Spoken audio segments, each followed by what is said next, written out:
నిజంగా మన ఊరు ఆడపిల్లల విషయంలో చాలా గొప్పదే అనుకోవాలి. చాలామంది ఈ మధ్య కాలంలో చాలామంది మహిళలు పురుడు పోసుకున్నారు. వాళ్లకు ఆడపిల్లలకు జన్మనిచ్చి 2-3 ఆడపిల్లలు పుట్టినా కానీ కళ్ళలో పెట్టుకొని చూసుకునే గొప్ప వాళ్ళు కూడా మన ఊళ్ళో లేకపోలేదు. కానీ అన్ని విషయాలలో బాగున్న ఐక్యత మన మధ్య లేదే అని వేరే ఊళ్ళలో ప్రోగ్రాంకి వెళ్ళినప్పుడు చాలా బాధేస్తుంది. కొన్ని గ్రామాలలో చూసినప్పుడు ఆ ఊళ్ళోనే చదువుకొని ఉద్యోగం చేసి రిటైర్ అయిన కొంతమంది పెద్దవాళ్ళు తిరిగి ఆ ఊరు వచ్చాక ఆ ఊరిని ఎలా డెవలప్ చేయాలి, ఆ ఊరిని ఎలా అభివృద్ధి చెందించుకోవాలి అనే విషయంపై మొన్న వాళ్ళు ప్రోగ్రాం పెట్టి ఒక అంబేద్కర్ విగ్రహాన్ని స్కూల్ దగ్గర పెట్టి పిల్లలకు బతుకుబాటగా ఆ విగ్రహాన్ని ప్రతిష్ఠించడం జరిగింది.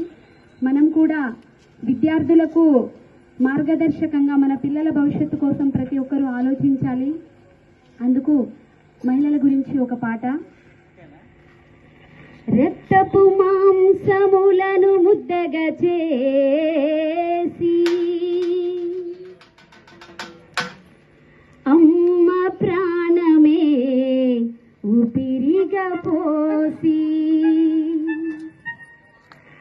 అమ్మా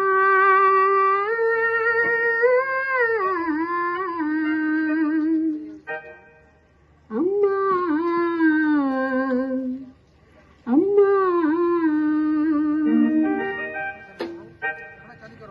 9 నెలలు మోసి పురిటి నొప్పులను తీసి పదిలంగా పొట్టును కోసి సరుబాలకు దూరం చేసి అంగట్లో నా బొమ్మలను చేసి అమ్మతోని సొమ్ము చేసుకుంటుండ్రు.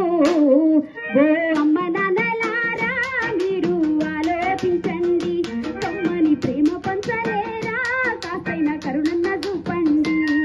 ఓ అమ్మ నాన్నలారా మీరు ఆలోచించండి, కమ్మని ప్రేమ పంచలేరా కాసైన కరుణన్న చూపండి.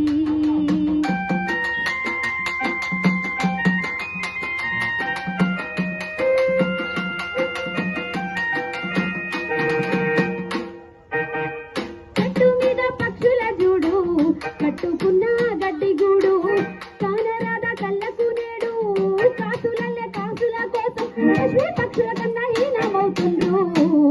ఓ అమ్మ నాన్నలారా మీరు ఆలోచించండి, కమ్మని ప్రేమ పంచలేరా కాసైన కరుణన్న చూపండి. ఓ అమ్మ